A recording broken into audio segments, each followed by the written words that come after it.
can't get it to register.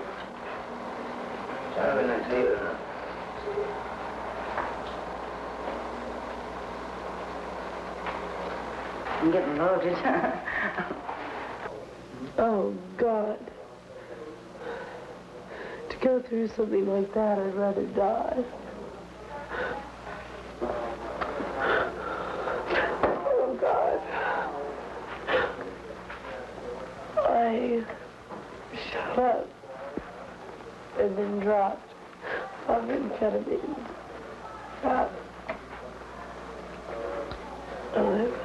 I don't know how much enough to kill a person. They caught me just in time. They put me through, stuck tubes down me, and oh. What did you shoot at? I don't know the reason why I do it.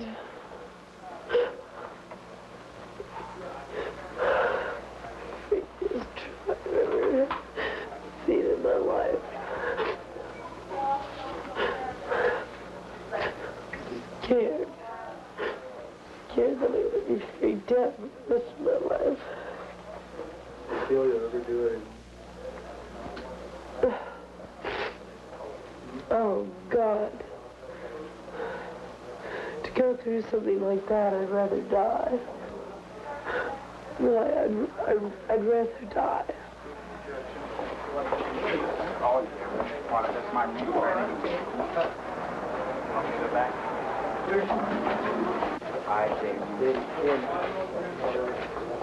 ODing is overdosing. It's just taking in too big a quantity, any kind of drug, you know. That's what the term's used as. You know, if you take anything in too big a quantity, it'll kill you. That's mine. I just brought that. Okay. I just brought it in with me. Let's just slide him up here this way so we can get his head over the edge so we can debate him. Could you start an IV? Yeah. You need to stop with this. A red is a small red capsule, exactly what it says. It's a small red capsule about so big. And a yellow is a yellow capsule, and a yellow capsule is like two reds. And it's a barbiturate. It gets you down. It can put you to sleep. If you take, it tends to create violence. It tends to make people violent, reds and yellows. Red is a second on. No, he's supposedly seeking all. I don't see any tracks. Okay. Ooh.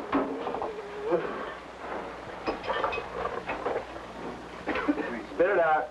When I was 12 years old, I had a seizure. And so my mother took me to the doctor, and they said she's epileptic, so they gave me phenobarbital. Where I lived, there was a Mexican-American neighborhood. A lot of pills in the school. And so, like, you know, I'd give you one of mine, you give me one of yours, and that's how I started using barbiturate. Yeah, they're all sleeping pills. Yeah, they have instead of heroin where you can level off and coast. You know, coast, yeah. Barbiturates are like down. Go in. That's the whole trick. Can you see it? Go in. Doc. I was like sick for a lot of years, you know, and I had to stay home. And I had tutors and things. And my sister would bring her friends over, and they were older. And so when I finally got well enough to leave the house, you know, and go out and have fun, well, I'd go out and have fun with her older friends. And they were from the University District in Seattle.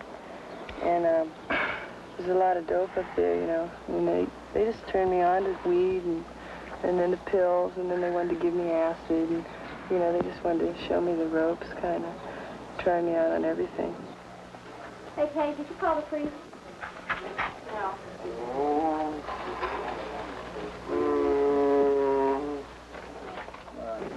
Well, when I was 10, I used to sniff fluid.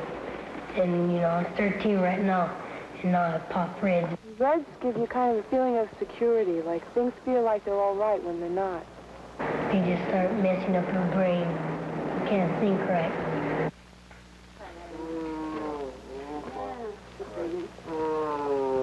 I started using methadone when I was 14, and I was really a confused little girl. You know, I still am, but I was even more confused then.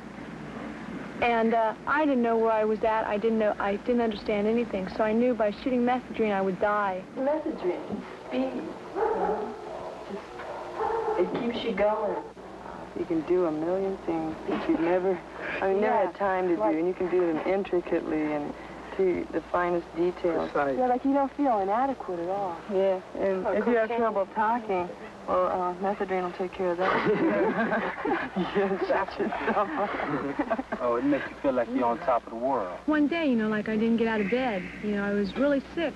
And what it was is I was pregnant, but I was so unaware of what was happening with my body. I didn't even know that. I thought, well, I'm using methadone, so, that's what it's all from. So then I did find out I was pregnant, and I just said, well, I can't be, so I'm not. I just shoved that out of my head, so about 3.5 months later, I had a miscarriage.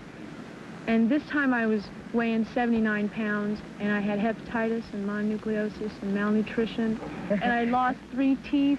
And I had methadone causes sores because it works off vitamins. And I had methadone sores all over my face, my arms.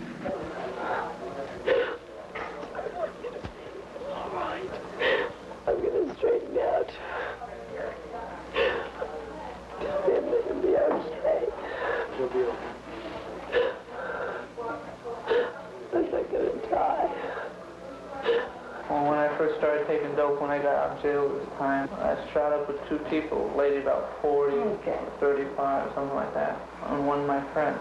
He was 19, the same age as I was. And that's only been about Top of the flames higher. 6 months or so, something like that, 5. And both of them are dead from overdoses of junk. One died on 25 yellows and hit a smack. And, I think he got murdered. Do you think dope should be legal? You mean all dope? No, all dope shouldn't be legal. Why not? If person's going to shoot it, they're going to shoot it. If it's against the law or not. Why can't they just legalize it? Yeah, well, some of it really isn't good for you. Well, yeah, if everybody knows that. A lot of things that are legal are good for you.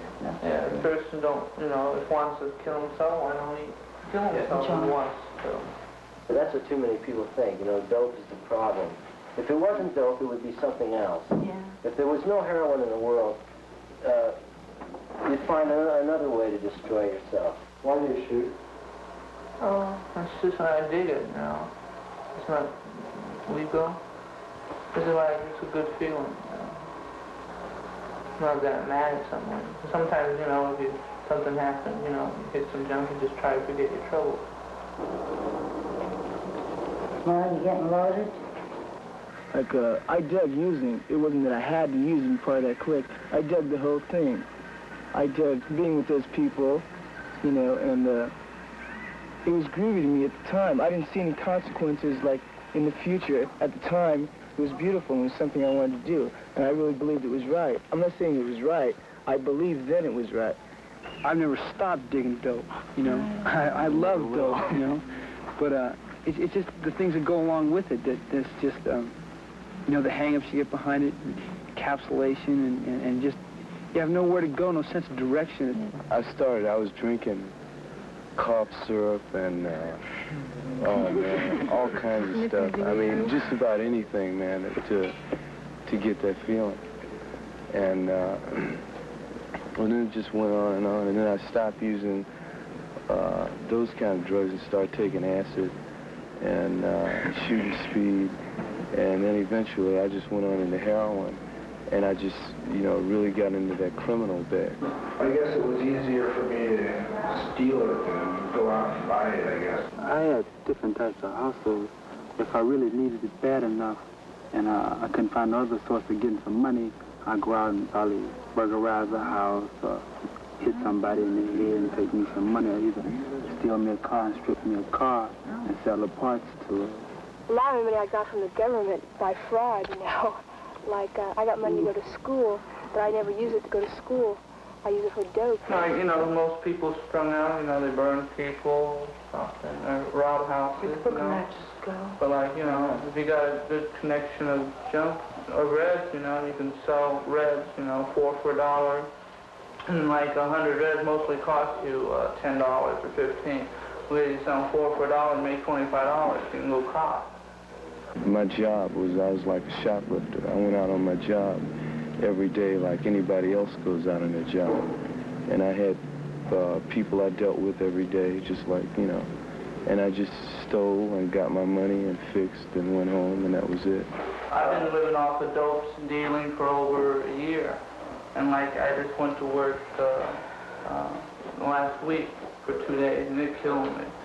So I came home and I hit some junk. And it killed the pain. You know, the dope is around, you take the dope, and like, you know, school's so boring, so you're just gonna take the dope to get first and second period over with fast. Right. And you're just gonna get stoned, you're gonna go to class and you ain't gonna listen to nothing, you ain't gonna learn nothing. That's right. I thought that it would help my problems out, but it didn't, you know. When I came down, I would still have the same problem. You start taking dope, and it doesn't solve your problem, you know. It might slow you down, you don't have to worry about it. Then after a while, you only got one thing to worry about, and that's how to get your dope. When you're using drugs, like if you're strung out, you don't care about, you know, who's going to be president or, you know, when the war's going to end. Because it doesn't matter. Nothing matters except, you know, when you're going to cop. That's all that matters. When you're taking drugs and taking them all the time, it's very hard to live without them, and it becomes a thing where you're always hassling for money to buy them. That becomes your whole conversational topics. All you think about every moment you're awake is drugs. You even dream about them. Have you ever had this before? What? OD or? Yeah, but this had. Tell me about it. What happened? Yeah, some water, please. Judy, could you get some water?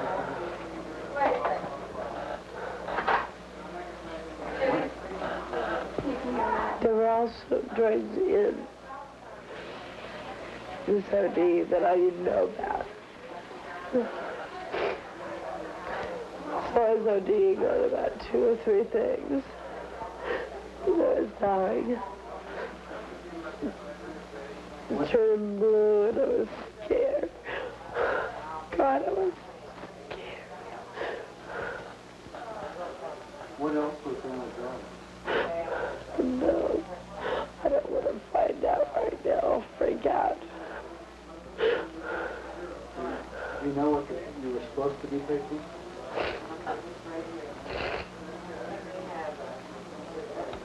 What? Oh, I'm so freaked out. Go ahead and drink.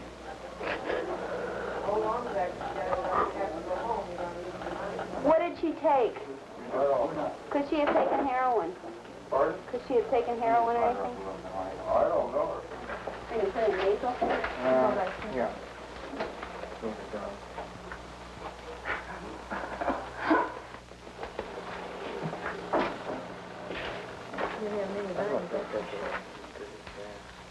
You know, like I left home when I was about 15 or 16.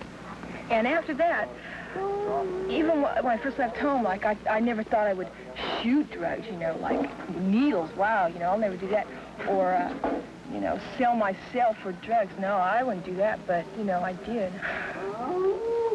Doing a big ingestion business tonight, aren't we? Sometimes you have to kind of hard. How about this? She's breathing enough, Dick. Let's put it that way.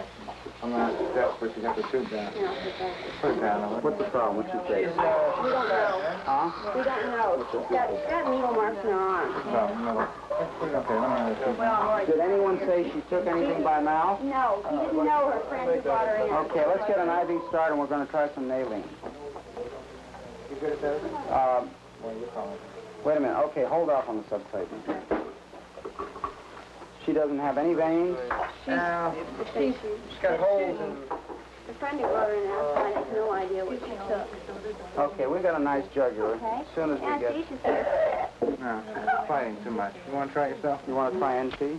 When you start using heroin, you get sick. You usually throw up.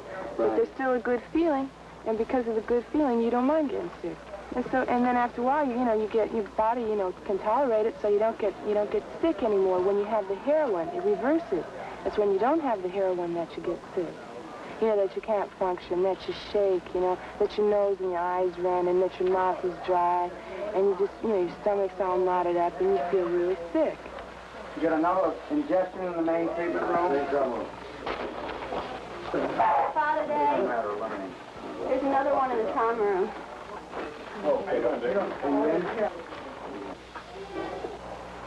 No, heroin is a physical drug. You get physically addicted to it, but that's not really the problem with kicking. It's a psychological thing that you have to cope with. The changes that your head goes through, especially in the first few months, are almost unbelievable. If you use heroin for any, you know, amount of time, you're impotent, you know. You just can't get it, that's all.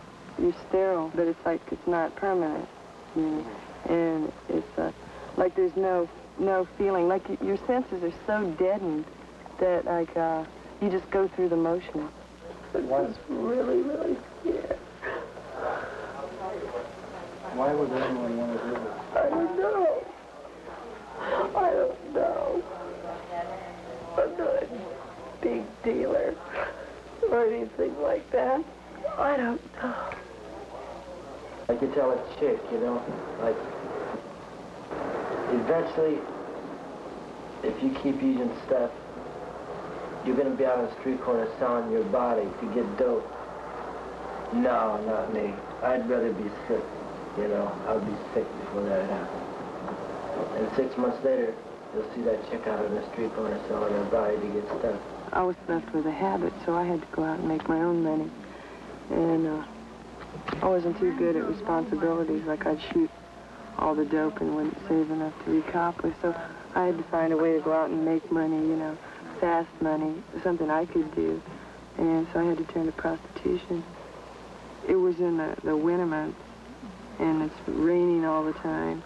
People aren't out, you know, and you got to walk in the rain, and it just starts getting worse and worse and worse, you know. Like, you fall apart slowly.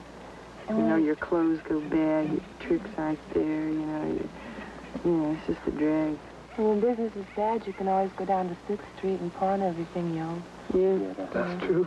Yeah, stock up when my business is good on nice radios and record players and cameras and things. Have you ever sold your clothes for some dope? Sure. Sure. Everybody else is too. But then after you get the money in your hand, that's only half of it, you know. Then you have to go and try to find your connection, try to find some good dope. And that's hard to do because your connection's never home. You can't rely on it. If you're lucky, you'll have a reliable connection, you know, someone that won't cut your dope up too bad, and it'll be worth it. But a lot of times you work very hard for nothing because you get burnt, you get bad dope. Like other people's making the dope, and you don't know what's in the dope you're taking. And like, you know, he's the big man and you're the little man. This is a strong methamphetamine hydrochloride. And something else. Did someone cut it? And something else. I don't know. I think so. When I first came into the drug scene, it was completely different. When I left it, all the people were criminals. Like they were playing a criminal game. They all the people that used to be just smoking grass in the beginning, that I used to smoke grass with, were using heroin and carrying guns. I started having to do a lot of ugly things and be in a lot of really ugly places that I really didn't dig being in.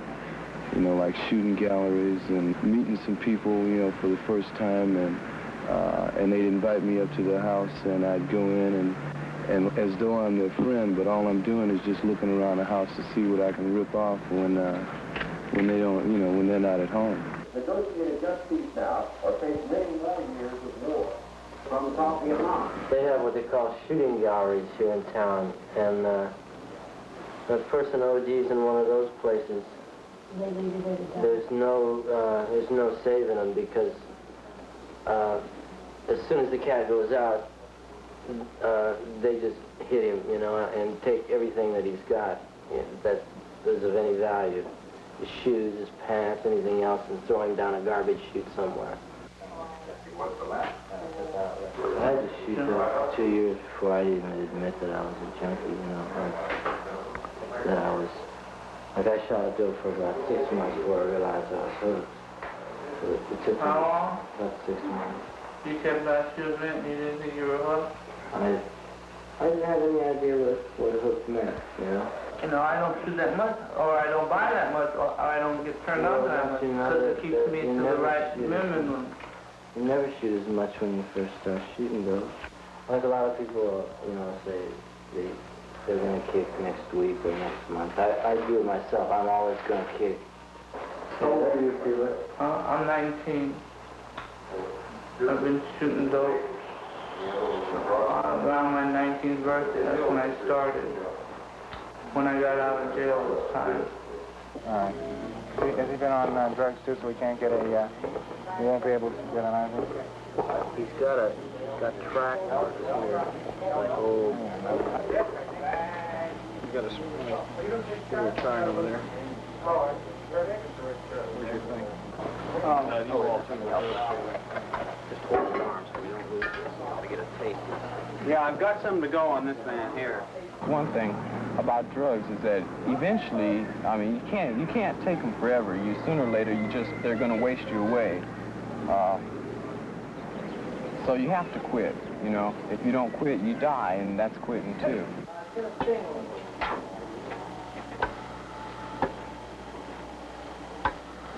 The other patient out of the injection room? No, is that out?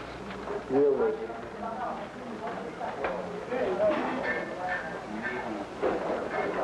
I haven't looked at it yet. He's got another injection. She's probably she's probably a heroin overdose. And I think she's responding last I was there. She got one inhaling. She may have gotten a second one by the anesthesiologist in there that I left.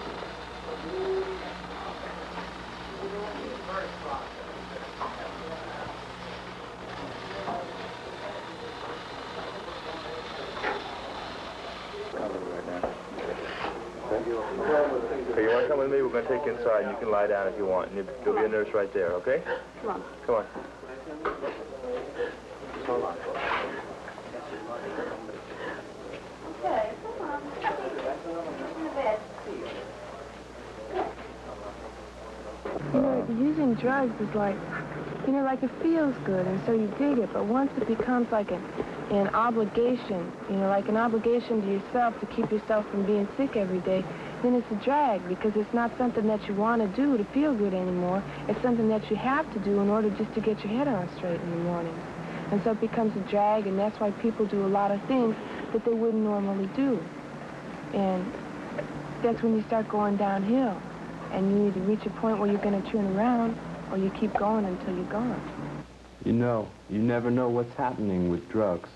Before this film was even finished, one of us sold some bad dope and got a knife in his stomach. He's in a prison hospital. One chick is in a padded cell, scratching her fingernails away. 2 others are back on the street hustling. And one dude in the film overdosed doing smack, and it killed him. People don't admit that they have drug problems, you know. They don't want to cop to the fact that their kids are shooting drugs and they're probably sick. You know, and that's a sick society that does that. You help support your connection by, you know, buying from him, and, you know, he feeds your sickness, you know, and that's all there is to your life anymore, you know. But everybody's a junkie in some way. My mother's a coffee junkie. Yeah, I was a pretty happy dope fiend a lot of times, you know, but that's not, you know, that's not the kind of happiness that I want to have. But I don't have a habit, you know, like I don't have to shoot 2 bags a day or anything. It's scary to me now, you know, to think that that I've injected myself with all this stuff. Extremely scary. You don't realize it when you're on drugs, how you're really messing up your body, but like when you get off of them, you realize it. I'd have to fix a whole lot so that I could like, you know, overamp and go to sleep. You know, and then there's just, you know, wasn't fun anymore. I can't say, you know, that no, you shouldn't take drugs, because I have done it, you know, and I can't do that. You can't tell anybody not to use. It doesn't make any sense. because people are going to do what they want to do anyway. Some people just have to learn the hard way. The choice is up to them. Dope isn't the problem. Yeah, yeah, you're a psychological You're the problem. junkie. I'm the problem. Do you want us to go away? No, good grief, no. I just pain in my head.